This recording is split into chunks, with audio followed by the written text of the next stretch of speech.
دوستانو زه نن راغلی یم ایوب نیشنل پارک ته او دلته چې دا دومره ښایسته ښایسته پړانګونه ول او پوهېږئ دوستانو تاسې به خرس تر اوسه نه یې لیدلی خرس او پړانګ نو ما یو ځل لیدلی و دا دویم ځل ده راځئ چې زه په تاسې باندې هم خرس وګورم چې خرس څه رقم ده دوستانو دا خرس ده او کوم نه یې لیدلی نن ما تاسو ته د ښکاره که ګوره د ټولو دا ارمان مې پوره کړه چې زه خرس وګورم ما ته ډېری کسانو کمنټ کلي ول اوی دا خو 2 دانې شول یق څه بدرنګ بدرنګ دي او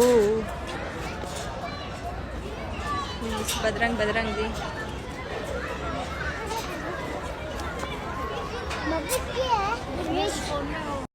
یعنې څه خپل ښځه مور او خور دا به ټول تحصیل کرده وي په خپل هیواد کې به د څه حالت وي او ته راځې زموږ په هیواد باندې زموږ په هغه پاکو سپېڅلو ملالو باندې ته فتوا صادر کوې چې دوی مکتب ویلو ته اړتیا نه لري ضرورت نه لري پخواني حکومت خلاف یې د اوسني حکومت طرفدار یې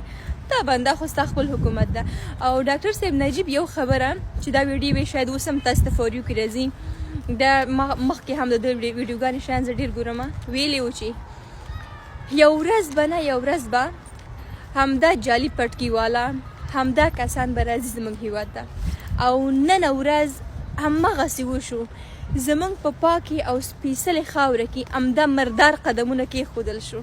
همدا کثیف قدمونه کېښودل شو اوس د الله پاک زموږ د هیواد خیر پېښ کړي امریکا ته لاړو مفتي صاحب